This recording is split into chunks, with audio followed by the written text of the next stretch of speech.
And with that, welcome into the Three and Out podcast. Alongside myself, Ben Pope here, I've got Mike Cicchetti and Brett Shavs. Guys, coming off a nice Thanksgiving break. Thanksgiving weekend, guys. How did you spend your holidays? We'll go over to Mike first. How was your Thanksgiving? My Thanksgiving was great. I went to my sister's house about 25 minutes away. I made buffalo chicken dip, right? It's my favorite thing to bring to events. Made a mistake though. I used hot buffalo instead. I used regular buffalo. Used hot buffalo this time. It was quite spicy. It was quite spicy. It was good though, so good. But next time for Christmas, we'll make sure it's buffalo. But I love Thanksgiving food. Did you I do use so. the oven roasted chicken that Brett reserved for you at Shaw's? Oh my God. I did. I did. Very nice. I Little clutch. Yep, I saw my mom over there afterwards. Um, she was on the way home from work, so I said, go to Shaw's, go see Mr. Jesse Shaw's, have him get you that chicken. So Jesse came through. Shout out Jesse. Yeah, shout out Jesse. What about you, Brett? What did you do? Honestly, not much. Kind of hung out with the family on Thanksgiving. Ate some delicious food, some Portuguese stuffing casserole. Friday decorated the house. Looks very festivus now. And on Saturday I went to the casino. Won some good money. Really bragging about that casino trip, and you fail to mention that you were talking about like, oh, I was up from like 10 a.m. on watching soccer all Thanksgiving. That Yep. must have been great in the Shav's house. Oh, it was fantastic. Portugal was on Força Seleção when they won against Ghana. It was great. It was great. Are you speaking foreign languages now? I am. You said what? And, well, That's great. We're gonna keep it in. Oh my god. right. So well, Ben, talk about your Thanksgiving as we wait for our Brett to come back. well, mine was boring as hell. That's why I deferred it to you guys. Oh, Um, alrighty. well, I did watch some Thanksgiving football. Whoa. Oh, he's back. Patriots played. That was beautiful. Oh, there's Brett. We lost him there for a second, but we're just going to keep rolling here. Interesting week. This past week, week 12. One of the bigger games that Mike knows between my first and second favorite teams. The Bengals and the Titans was probably the biggest game this weekend. Cincinnati able to come out on top over Tennessee with a big touchdown late in the fourth quarter by T. Higgins, pretty much to cement that game.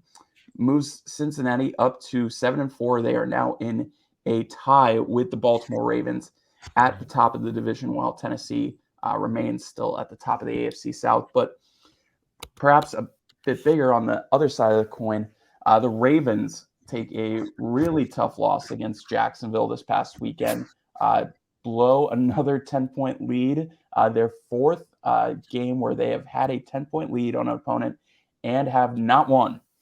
Probably one of the more embarrassing stats aside from anything that has to do with the Denver Broncos, but that's aside from the point. Tough game for Lamar because I think they had like 3 or 4 drop touchdowns in this game between Mark Andrews, some of the backup tight ends, and Demarcus Robinson. So just a tough look. And Trevor Lawrence, who has looked really good over the past 3 games. Jacksonville still kind of at it at 4-7, but not really. He's been playing pretty consistently over the past few games. But this Mike looks really confused. Kind of the point of question here I have. With Cincinnati's win over Tennessee, they still have another matchup against the Ravens later in the season. Do we think now that the Bengals are the favorites to win the AFC North? I'm afraid so. I mean, the Bengals, they started off very rough this year. I mean, the first game of the year, Joe Burrow, 4 picks, just looked bad. They started 2-3. They're 5-1 since. They're 5-1. They get Jamar Chase back next week, or so they should. And I mean, they're rolling. They're rolling. I've been saying all year, the thing I love about this season specifically is that any team can beat any team. Cincinnati is up there with the best of them, really. and I trust them over Baltimore just because of Baltimore's defensive woes. We see they've blown a lot of games this year, and Baltimore still has to go up against teams like Cleveland. Atlanta can be pesky, and the Bengals again. They did have the easiest remaining schedule. I don't know how much I can trust that defense, really, especially late in game. Lamar Jackson with some, choice words to some Twitter haters following the game. We won't cover that here, but yeah, I mean, emotions get the best of you, but I mean, I think I would right now go for Cincinnati. Brett can go, but I want to take it. Come back to me afterwards because I want to talk about the Bengals schedule, or at least take a look at it right now. I'm actually looking at it as we speak right now, and I looked at Baltimore's as well. I'm going to go with no, and here's why. If you look at Cincinnati's schedule, the remaining latter portion of the season, obviously they're taking on Kansas City this Sunday in Cincinnati. You also have to deal with Cleveland. You have Baltimore one more time at the last week of the year. You've also got Buffalo, Tampa Bay, and New England. It doesn't seem like much, but especially with teams like this, those guys can be a little bit more pesky. We know how Brady plays. We know how Belichick plays on defense. Deshaun Watson's back now. I don't know how it's going to fare. So I'm a little more concerned about Cincinnati's schedule than I am Baltimore's. If you look at the Ravens, they've got to play Cleveland again. They have to play Pittsburgh at the end of the year. Atlanta, as Mike mentions. Denver is this week, so that's a win. That's a win. Anyways, I'm going to give the benefit of the doubt here to Baltimore. It's all going to come down to that end of the year matchup, though, when it's head to head. But these next few weeks are definitely going to be a little bit more of a telltale as to who seems like they have the momentum going into that final week. What do the Ravens have? 4 losses? Yes. They're both 7. They're both 7-4. I find it hard, and I know the Bengals schedule is tough. At the way their team's momentum is going right now, I find it hard to see more than 2 losses the rest of the year. The biggest thing they have going for them is Jamar Chase is back this week against Kansas City. Yeah, but even so, he elevates that offense, obviously, but even without, Joe Burrow's still putting up great numbers. Joe Burrow's solidifying himself really. Joe Burrow is a top 5 Q, playing higher at this point. But yeah, just crazy. It's gonna be a fight though for the top of that division because it's obviously going to be one of those two. The Steelers and the Browns. I think. Deshaun comes back. I still need to see how he plays. If he comes back, 7 losses is hard to come back from. Especially 7 losses won't get you. They could go undefeated. They'll still be third in the division, I believe.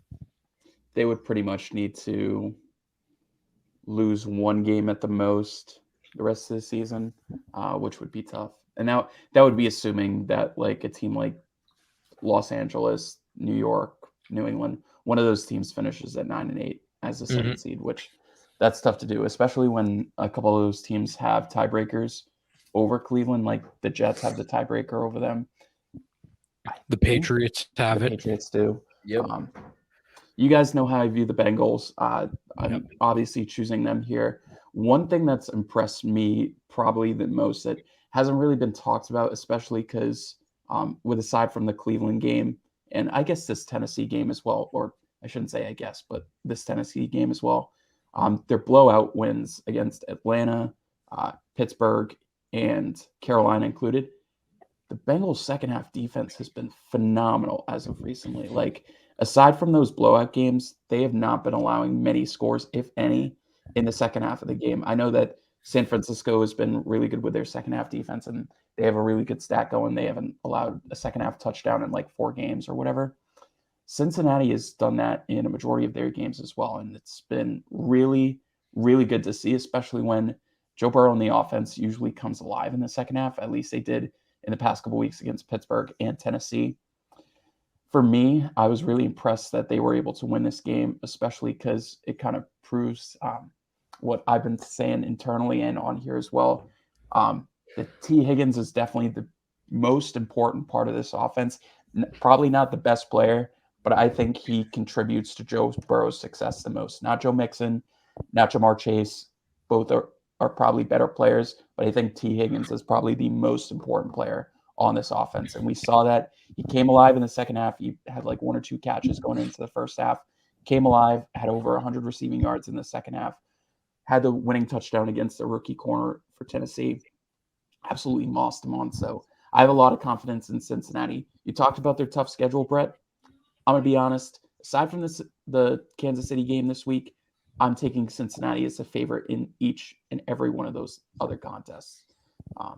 So I have confidence that they'll be able to maybe sneak out less than 2 losses the rest of the way. But I have a lot of confidence in Cincinnati, and I think they're going to be probably the biggest contender to Kansas City once again in the AFC. Oh, and you were talking about the Joe Burrow thing, Mike, like top 5 quarterback. Obviously a little biased here. I think aside from Mahomes, Burrow would be the next best quarterback for me right now. Like he is, I don't know. He is playing at a level right now where Brady is struggling. His interception numbers are obviously really good, but he hasn't been nearly as good offensively this year. Rodgers has struggled. We've seen Josh Allen be really bad recently.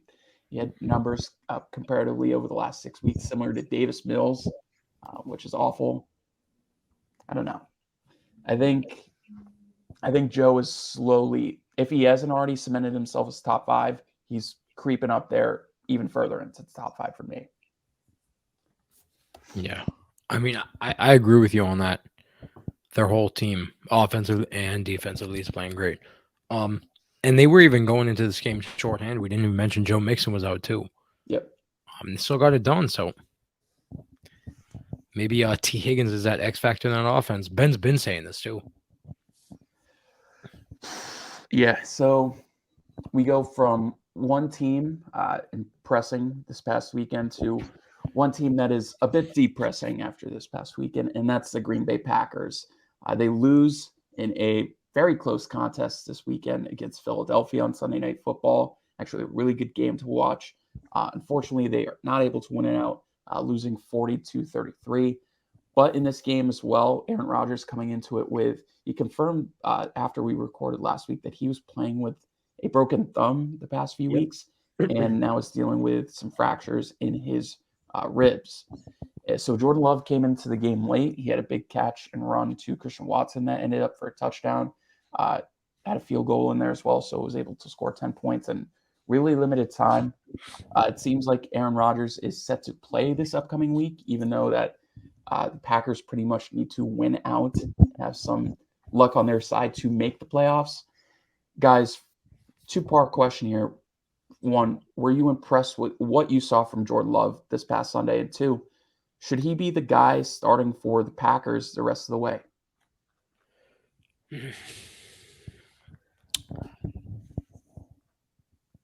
So, Brett, go ahead.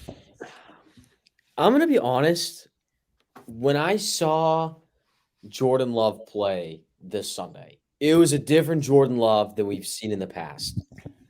This Jordan Love, in pressure, looked a lot more comfortable than Jordan Loves we've seen in the past. There was one play in specific. It was towards the end of the game where Packers were driving. It was the field goal. They scored right at the end of the game and before the onside kick. They were going for the touchdown, and Love went to go make a pass to the end zone. What impressed me so much was that it was an all-out blitz from Philadelphia, and he was still able to move out of the pocket without seemingly any worry and make the throw. He was inches away from making that throw. It was a little bit under, but regardless, fantastic throw. And it kind of proved to me that he's learned a lot in this offense, and it's starting to really show. And I think there's some serious potential that Jordan Love could be the next man in Green Bay. I think at this point, I don't think he should start the rest of the way. If Aaron Rodgers is playable, you play your top guy, you play the big dog. But I don't know. I think this raises a couple more questions than people recently anticipated. I think Love should be getting a little bit more of a shot than what we've had before. I thought he honestly looked pretty good. He did, yeah. He impressed. I mean, I think if the Packers defense didn't fall apart, I think he would have completed that comeback because he was playing really, really well. To answer the second part, I think how they should go about this depends on what their plan is with Aaron Rodgers moving forward. Because there are a lot of talks, even last year, him retiring, him wanting to be traded. Same things are going to pop up this offseason. Are you going to trade him? You know what I mean? If you're planning on trading him, I'd shut him down for the year. I'd say, look, get healthy, and then work out a trade partner whenever if you want to. That's if he wants to go. We'll see what we have in Jordan Love. There's 4 or 5 games left. We'll throw him out there, and then he'll be our starter moving forward. Or we'll see if he will be our starter moving forward within these small portion of games. If you're planning on keeping him for the long term or for the rest of his contract or however long he wants to play him if he wants, if he's healthy enough to. So I think it really depends on the plan on what you're going to be doing with Aaron Rodgers in the future. I think that answers the question himself. I honestly think regardless of what they're planning to do with Rodgers, I think they should sit him. Like, this is a situation where he really hasn't looked right all season, and he was dealing with multiple injuries. I know that he said the ribs thing wasn't that serious, but it was serious enough to take him out of a game where you pretty much needed to win to stay in the playoff race, and they took him out without hesitation. So it's a situation where I think regardless of what's going on behind the scenes, probably should bench him. And if you do play Jordan Love, you obviously get to evaluate him over the next 6 to 7 games, see what he's made of. If he does impress, just looked it up recently, Aaron Rodgers does not have a trade clause, or a no trade clause, excuse me. Mhm. So he would not be able to block any trade. So Yep. I understand that you have some loyalty there with the Packers and everything, but if Aaron is not what you want there in Green Bay, if he has been negative in more ways than his performance on the field, and you think that's the right way to go, and Jordan Love shows enough in the next 6 to 7 games, I don't see any reason why not to move forward and trade him. I don't think that's the thing that the Packers want to do, because obviously they saw enough from Aaron recently that they gave him that contract extension last year. But you kind of have to consider all options after what you've been dealing with this year in Green Bay. Yeah. Completely agree. Yep. So we go from a little bit of dysfunction to perhaps we found some function here with Mike White and the New York Jets.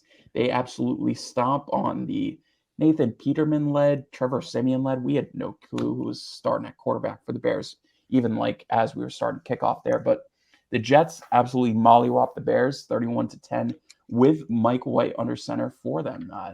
Second game, I believe this was the second contest that Mike White in the past couple of years had 300 passing yards and 3 touchdowns with no picks. I think that was the first Jets quarterback to do that in 30 years was the stat, which was just saying how bad Jets quarterbacks have been. And Mike White is the guy to break that record. But yeah, he's playing against the Bears, so you have to kind of give him a little bit of leeway there. But played really good in this contest, connected with Garrett Wilson for 2 touchdowns. They lost Michael Carter halfway through, and they were still able to put up 31 points with pretty much no run game. So really good to see there. Guys, so the Jets still holding on to a playoff spot. It's looking more and more likely that they will be able to stay on, especially with New England losing this past week. They are able to pick up another game on them.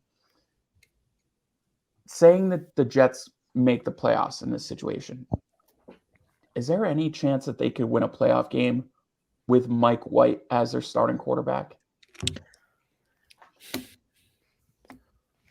From what we've gotten, I find it hard not to say yes. I would need to see the rest of the year, though, because in the 3-4 games we've seen of him in the past 2 years, he's looked solid. I mean, last year, I think the big game he had was against Cincinnati. I'm pretty sure that's the game they won. Yeah, that was a big upset game. Yep. In this past week against the Bears aren't really much, especially without Justin Fields, but a win's a win, and he still put up good numbers. He put up better numbers than Zach Wilson would have on this Bears defense. I think they do. I think that defense is what will help them, because even with Zach Wilson was 5-2 as a starter. It's the offensive weapons and it's a defense. And if Mike White is any upgrade, which he seems to be this past week, I think they could definitely get a win in the playoffs. Yeah, I'm honestly with Mike here. I think, in a sense, this is sort of a rebirthing for the Jets in a lot of cases. As you mentioned, Ben, this is the first time in 30 years that a Jets quarterback's gone for over 300 yards passing. Unbelievable. It says how bad they are at quarterback, first of all. Second off, this isn't the only instance where we've seen Mike White do something like this. We've seen it in the past where he's had a flash of being pretty damn good underneath this Jets offensive line and with the weapons that Robert Saleh had to offer. So if they were to go into the postseason, yeah, I absolutely agree. There have been quarterbacks that have won Super Bowls that have the same talent level as Mike White at cases. Why is Rich Gannon coming up to speak, for example? Went to Super Bowl with the Bears. They lost, but same caliber as Mike White. Can get under center, manage a game, throw for 300 yards passing a couple times. He does the job. You don't need somebody with that offense to be super flashy and to go absolutely nuts, especially next year if they decide to bring Mike White back. You've got Breece Hall healthy again. You get your offensive weapons back. You've got a top 5 offensive line in the league. You don't need somebody super flashy. Ideally, you'd want one, but Mike White gets the job done. And I think if they make the playoffs, yeah, you can win a game. No, if you took out the name, sounds like talking about Tannehill, really. Tannehill literally Garoppolo? does what is needed. Tannehill, Garoppolo, those guys? Yeah, exactly. Tannehill's better than Garoppolo. Just in the sense that, like, you just do what's needed. No, I got you. I think the thing that a lot of people are forgetting about with Mike White and kind of what happened with him last year, he got injured in like his second or third start against Indianapolis, and he came back like a couple weeks later and started, and he had like an awful game against New England. He threw like 4 picks or something. Josh Johnson like took over the role afterward, like while he was injured, and then after he stunk. But before that, he had that really big game against Cincinnati. I think he had 1 or 2 other like solid enough games. We haven't seen a sample size where Mike White has been both healthy and really bad. So as long as that keeps going forward, I'm going to keep up the optimism. Like you said, like you guys both said, they've been phenomenal. 5-2 with Zach Wilson pretty much doing nothing under center. So what can Mike White do wrong? Especially because looked really good with Garrett Wilson. Garrett Wilson hadn't done anything pretty much with Zach Wilson under center. Finally saw some life from Elijah Moore and Tyler Conklin once again. Haven't seen them do anything. I haven't seen Elijah Moore all year, and the second Mike White comes in, Elijah Moore looks like he's last year. Well, he looked phenomenal with Mike White last year as well.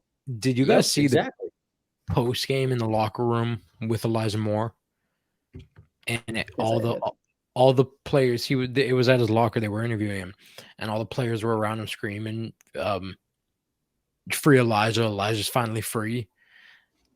I was like, that must be super. It just must be like uncomfortable for Zach Wilson, because it's just like you're in an awkward position. But I mean, it's football. It's tough business. You'll get to see what Zach Wilson's actual mentality is, because if he takes that to heart and really doesn't work on himself, he's pretty much done. He's got no shot left.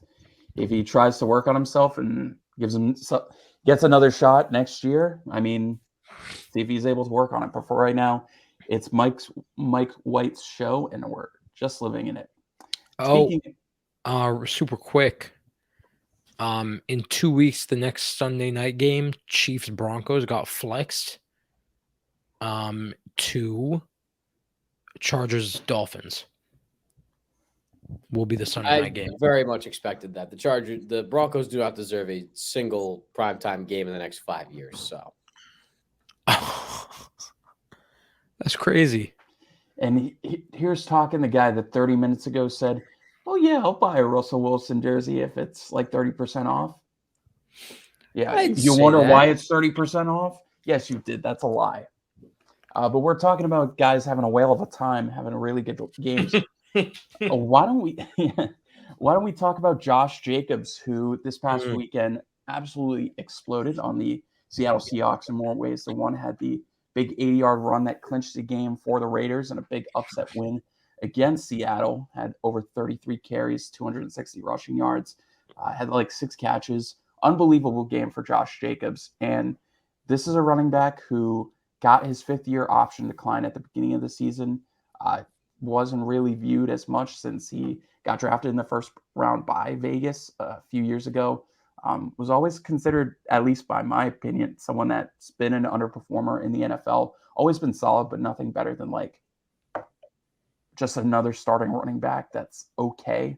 He's able to run the ball, catch the ball. He's been getting phenomenal. He's been getting a phenomenal workload this year under Josh McDaniels. Currently leads the league by over 100 rushing yards over Derrick Henry, leading the league in rushing. Also has 40 catches this year, which I believe is getting him on pace for a career high as well. Leading the league in scrimmage yards as well. So, guys, kind of coming out of nowhere the past few weeks, he's been unbelievable, getting an unbelievable workload. Do we think that Josh Jacobs is actually taking the lead in the Offensive Player of the Year race? No. When I think of awards like this, I find it hard, really hard, not to take into account the situation. And the situation that the Raiders are in, I mean, granted, they're a much better team than their record shows. A lot of their losses, besides one of them, have been within one possession. And I just think I find it hard to give a 4-5 win team Offensive Player of the Year, and no knock on him, right? I'm just saying that situation is a lot. I give it to Derrick Henry, Tyreek Hill, Jefferson, Saquon, all over Josh Jacobs. Granted, he does have the numbers. I just think that they provide more to a winning team than he does, and it's not really showing up in the records. Yeah, I'm kind of with Mike in the sense that if you're going to give the Offensive Player of the Year award out, it's going to go to somebody that not only is a star player statistically on offense, but is also impactful in his role and helps deliver the team wins. It's very kind of not so much the MVP, but still has an impact on how the offense functions. Yes, Josh Jacobs helps deliver a lot of production to that Raiders offense. But if I'm giving this award out, it's going to be between Jefferson, Saquon, Tyreek Hill, that nature. Teams that have consistently proven that they can score on any given drive and know that they can do it through this single player. I think at the end of the day, it's going to be between Jefferson and Hill. Those two guys have been absolutely berserk. But to answer the question at hand, he's getting up there, but I don't think he'll end up winning it. The only stipulation I would give to say I would give this award to a player on a team with a sub 500 record is if he's just far and away better than everyone else at his position, if he's on pace for record numbers, and he could be. I honestly haven't looked. He could be. But that would be my stipulation to give it to a player of, Josh Jacobs' caliber, of how he's playing really well and putting up great numbers, but it's just not showing up in the win column. Yeah, as far as I can recall, this is the award for Offensive Player of the Year, not MVP, not who has the best record, all that stuff. So I'm going to say that Josh Jacobs is, if not the lead vote getter for this, at least one of the top three. I understand that he's on a bad team. Personally, that doesn't mean jack squat to me. This is perhaps a similar situation to Christian McCaffrey a few years ago, where he was on a absolute garbage Panthers team and lost out the Offensive Player of the Year to Michael Thomas. And I understand that he broke the receiving record that year, but also Christian McCaffrey had 700 more scrimmage yards than Michael Thomas that year. So, in my opinion, it's going to the best offensive player in the NFL that year. Currently, I understand that he had this really big game against Seattle, but he's been really good all year. He has over 5 games, I believe, with over 100 rushing yards. He's been really good at receiving. He's been probably one of the better receiving backs this year, not named Austin Eckler, like Ramondre Stevenson, which has never been part of his game before. I think a little bit, guys, like, is it the name value that's catching you off? Because kind of deferring to Tyreek Hill and Justin Jefferson, like, they've been phenomenal all year. But, like, I don't know. Are we trying to get the stipulation that Josh Jacobs is still the same guy? Because obviously not, because he is leading the league in rushing yards and scrimmage yards. I don't think you can compare Josh Jacobs to Christian McCaffrey in 2019? And that's why. Because aside from, I understand that Devontae Adams is there and taking a lot of pressure on him, but the Raiders' offense has been running through Josh Jacobs this year. Reason being, McCaffrey had 1,000 yards rushing and 1,000 receiving. I don't think Josh Jacobs will get anywhere close to that receiving wise. Rushing, he's already past that. I don't know. I really don't. Like, I mean, did that stop like Derrick Henry or Jonathan Taylor the last few years? Like, and no, but don't know. those teams are in different situations, though. I know, but why does their record matter? Like, it's for the best offensive player in the game. That's just how I value that award. I just value it as, what are you doing to help your team succeed? And if that doesn't show up in the, like I said, unless he's, far and away the best offensive player, which I don't think he is this year, then I would give it to a player, to a team, on a team with a better record that's putting up big numbers close to him. McCaffrey, you could give it to him when he was on that Panthers. McCaffrey with a record like the Raiders had. If Josh Jacobs, we'll put it this way, if Josh Jacobs was putting up McCaffrey's numbers, say he had identical numbers, I would give it to Josh Jacobs because he's far and away the best offensive player. You know what I'm trying to say? I do understand that, but I think you're giving an argument for, if I was trying to say, like, this was for an MVP award. No, this is strictly for just the best offensive player. Why is he getting restricted because of the team that he's on? That would be for most valuable player, where you do have to at least somewhat consider the team. I don't see any reason why you would consider into offensive player of the year, defensive player of the year, the rookie awards. Why does their team success matter in that? If they're succeeding on offense or defense, whatever position that they play, why does that matter? Brett, you had something? Yeah, look, I've already expressed my 2 cents in the way that, obviously, at least in my eyes, I'm going to value a little bit about their impact on a team perspective, but you're absolutely right. Why though? Why? Why does that matter? Why does that matter? Why does that matter just for an offense? I'm looking at his offensive stats and what he's done. Why does it matter what his team is doing? I look at it in the sense that, okay, this guy's going berserk on offense, and he's also helping the entire offensive unit become successful. We've seen instances where a single player can go nuts on offense and help that offensive unit be successful. There are some players that can, have good years, right? But the offensive unit can't get anywhere else without that guy at all.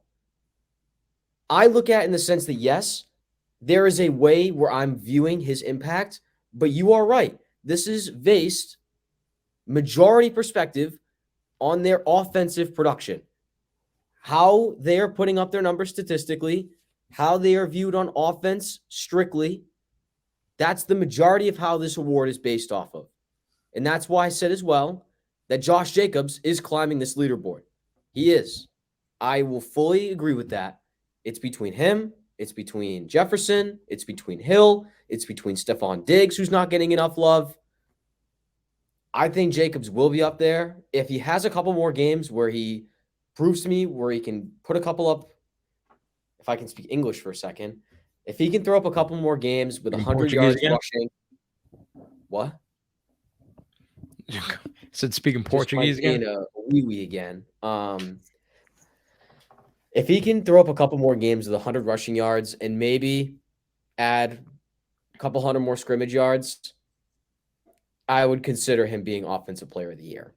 But I think the thing that's hindering him mostly right now is Hill and Jefferson exploding even more in the last few games. If Tyreek Hill breaks this receiving record, he's Offensive Player of the Year. That's what I'm saying. Josh Jacobs just put up 300 scrimmage yards. Neither of those guys have even put up 200 in a game. He just put up 300 in a game. And Jefferson and Tyreek Hill, they're both playing well. They've both been pretty consistent all year. So is Josh Jacobs, but he's not as well known of his name as those guys. So we've been talking about them more. I'm even at fault to that because I haven't been talking about him, even though he's been phenomenal for the Raiders. And you can't fault Josh Jacobs that the Raiders offense just runs through Devontae Adams and him, and you can't fault him that the Raiders defense is one of the worst in the league. I'm not faulting Josh Jacobs. I'm saying there are factors out of his. Then why is he not number one? Because he leads the league in scrimmage yards. He leads the league in rushing yards.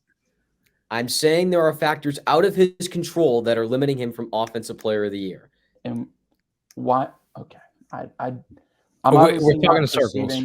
Yeah, I'm obviously not perceiving why you guys are talking about their teams in this, because this is a player award as far as I'm aware, unlike the MVP, but that's just my opinion on it. We can move on, though. We can talk about something that does involve teams, and that will be our games of the week for Week 13. We actually have a really good slate. We were talking about it earlier when we were looking at this. We'll go over to Brett first for his game of the week. Yeah, my game of the week is Dolphins and 49ers. I believe this is in the 4:00 slate. These two teams, I am going to be very excited to watch this game. This is the return of Mike McDaniel facing his old team, the 49ers, with a new offense under Kyle Shanahan with a revamped Dolphins squad. I think this is going to be interesting to see how the Dolphins defense can handle Christian McCaffrey, seeing how their run defense has not been of the strongest as of recent. They did add some pieces at the trade deadline, so we'll see how that fares. I think at the end of the day, it's going to come down to Tua versus Jimmy Garoppolo, which one's going to end up being more consistent through all 4 quarters. But it's going to be a good matchup. I think both of these teams are pretty strong and evenly based, so it should be a good one. Also to mention, Miami has both of the 49ers former running backs. Yep. And Jeff Wilson. Also, I was so glad. I kept in mind that deal we made. I mean, you guys probably didn't even think much of it. That if Jeff Wilson had 100 rushing yards, I would buy his jersey. He did not. He got injured. So kind of saved me from purchasing a Jeff Wilson jersey. So that works. I'll hop into my game, Ben, if that's fine. Go ahead. All right, my game is 1:00 against it's the Washington Commanders at 7-5 going into the Meadowlands to face the Giants, who are 7-4. This game is huge, and this game is going to have huge stipulations on playoff seeding, really, and that's why I picked it, because both of these teams are currently in the playoffs. They're the 6th and 7th seed, both in the same division, and the first time they're matching up with each other this season. This game and the next game in 2 weeks when they play each other, they're going to be huge games, because these games are, like I said, going to be the results of these games are playoff seeding. Both of these teams are kind of fighting for their playoff lives. The Giants looked, safe, looked great the first half, not taking anything away from them. They have a tough rest of their schedule. We'll see if they can stay in the playoffs. And then Washington kind of stay afloat in the playoffs. They're currently in the playoffs, but you have Seattle. Brett mentioned Atlanta, who they just beat. But as long as the Bucks don't, play up to the level that we know they can play at, Atlanta will be in there too, I believe. So this game is going to be huge. The winner of this or the winner of both of these, if one team can take both of them, will be huge, huge, huge for that team. Go Commanders. Probably Chase Young's first game back. Go Chase Young. I say go Commanders. I'm a Chase Young fan. I need to separate the two. Yeah, you don't want Lucas Pukas to be on your tail for that. I'm going to go with my game of the week here, and we were talking about them earlier in the show. That's the Bengals versus the Chiefs. This is a rematch of the oh my goodness, why am I blanking?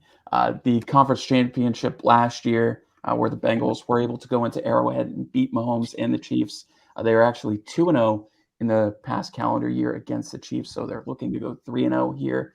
Once again, this is going to be a tough matchup for Cincinnati, but they are at home this time. This is the first time that they've played them at home, I believe. Actually, no, they played them at home the first time, but still, it's really important that this game is in Cincinnati. They're likely going to be getting back both Joe Mixon and Jamar Chase in this contest. Jamar Chase practiced the majority of last week, but wasn't able to suit up, whereas Joe Mixon straight up just was not able to play. It was Samaje Perine getting the run for Cincinnati. Hopefully, both those players are back. Talked about the dominance that the Bengals defense has been having in the second quarter of games, or second half of games, excuse me. And this is just going to be an interesting matchup for Kansas City because you really need to figure out if this Cincinnati team might be your kryptonite because you haven't been able to solve them the previous two times. If you aren't able to beat them this week and you go into the playoffs with a potential matchup with them in the conference championship again, that's going to be a really scary matchup for a team that we really haven't seen too much weakness from this entire year. So this is a big matchup, surprisingly, for Kansas City. Obviously, a big one for Cincinnati to keep up with the Ravens for their division lead. So really big matchup on both sides of the ball.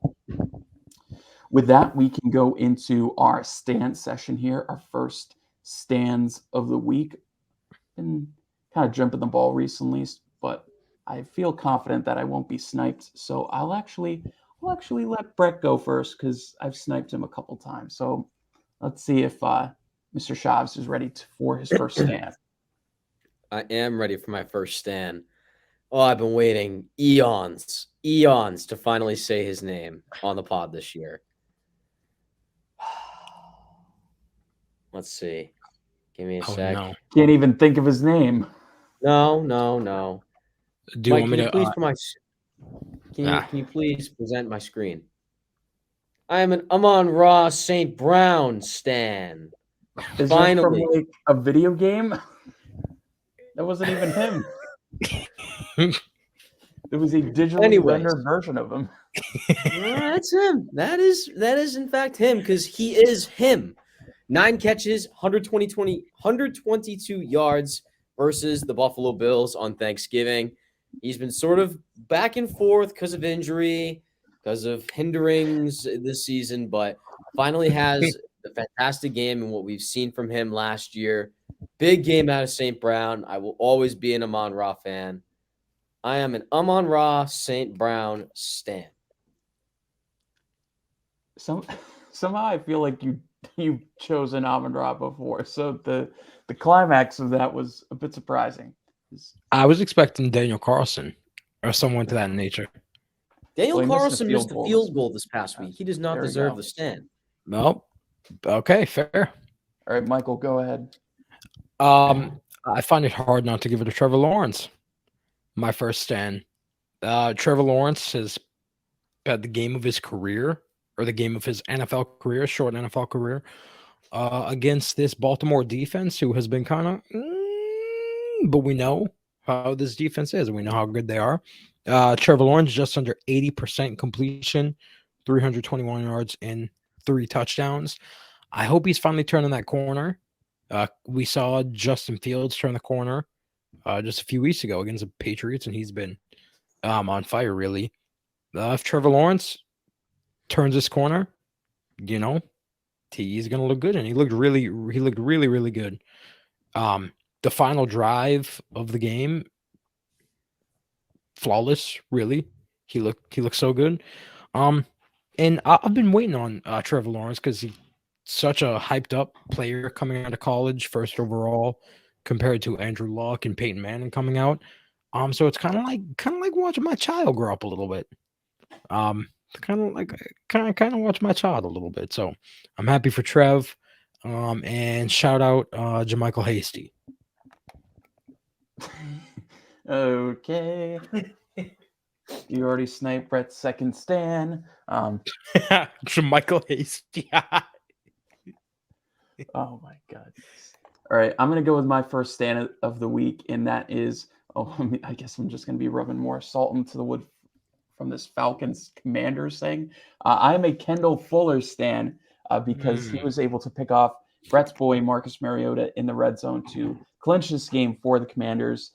Big game for them, and Kendall Fuller, one of the leaders in that clubhouse. Big interception in that game. Kind of reminder of what Patrick Peterson was able to do a couple weeks back, setting the precedent for a big interception to really set the momentum here for the Commanders. Hopefully they can carry that into this week's game against the Giants. But yeah, Kendall Fuller, my first stand. Piggybacking off of the Commanders-Falcons game, I'm surprised nobody took him in the first round. I'm a Brian Robinson stan. He had a big breakout game for the Commanders. 18 carries, 105 yards. Also, about 6 yards per carry for Mr. Robinson. But Commanders fans have been waiting for this game out of Brian Robinson. He's been sharing a big workload with Antonio Gibson in the Commanders committee backfield. But yeah, he's slowly becoming more and more like the number one back the Commanders drafted him to be. So I'm a Brian Robinson stan. Yeah. Fun fact about Brian Robinson, he got shot and he's missed less games than Michael Thomas, who's dealing with a toe injury. That's the fun fact. We'll move on to Mike. Look, you know, what a loser Michael Thomas is. Look. What a wee-wee.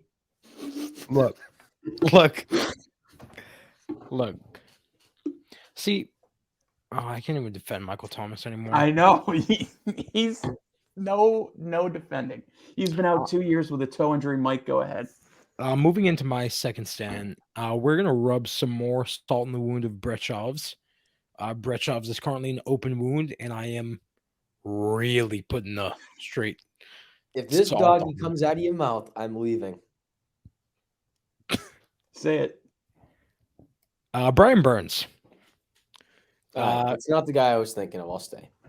Who do you think I was going to say? Sam Darnold. If you said Sam Darnold, I was gone. I was gone. I got to delete him out of my queue.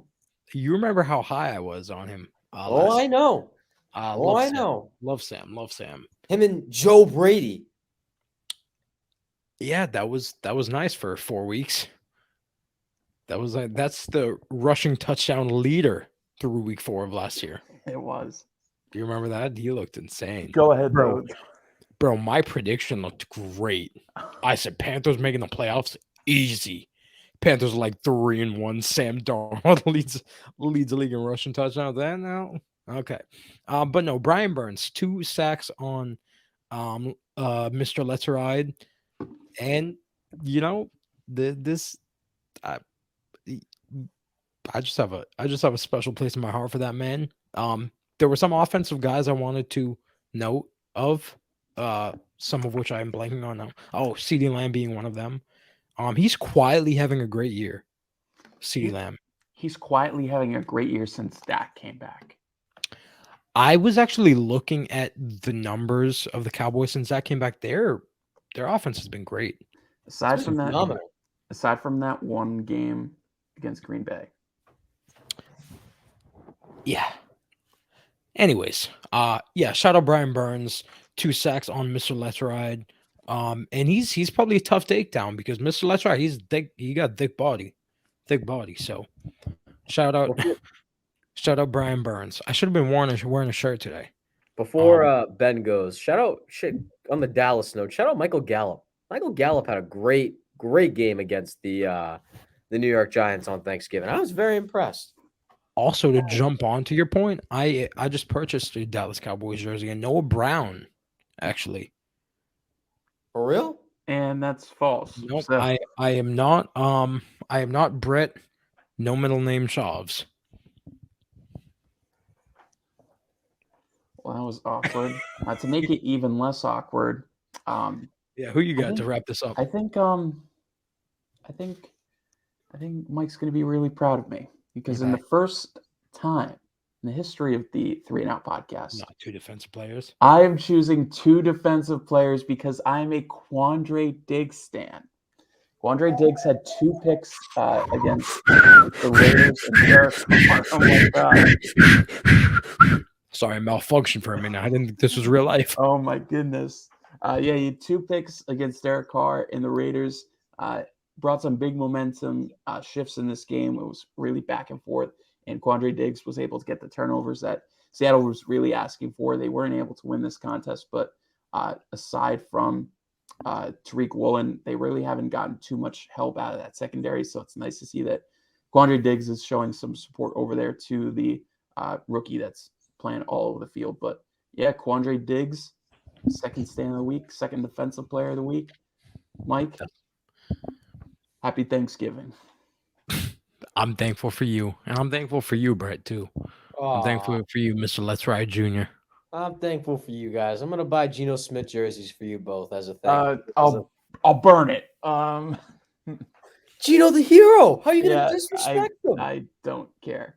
Unless it's a Jets jersey. And Gino with the that, hero. Wasn't that like a movie back the cartoon? Like Babe Gino Ruth? the hero, Not Gino, like the hero something. What Big was it? Hero Hero 6, 6? What's it called? Big Hero 6. No, not with that big Michelin man. That's Alex Green's my- favorite movie. Why are you being disrespectful? That's not his favorite movie. Yes, it is. That's It is his favorite Depressing. movie. I'm He going told to me a couple weeks ago. Oh no, it's called Everyone's Hero. Oh, it's with the baseball bat in the ball. Yeah. Oh, that's such a bad movie. Never watch that. Well, folks. don't watch Big Hero Everyone's 6 either.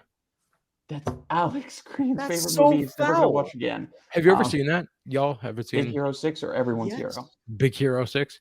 Yes, Is that good? it's fine. It's pretty good. It's not favorite movie worthy. Sorry, AG, but No. If your favorite movie isn't Friday, I can't speak to you. Oh, which Ben still needs to watch. we have like 6 movies that we need We to do. watch. We do. Um, I feel like we've had this list for almost like definitely over a year. yeah, but you also like haven't been here, so Look, and you're just gonna end this on a sad note. well, Two defensive players. Two defensive we were players. so happy. We Trying to were get so happy. Two defensive players. Two defensive players.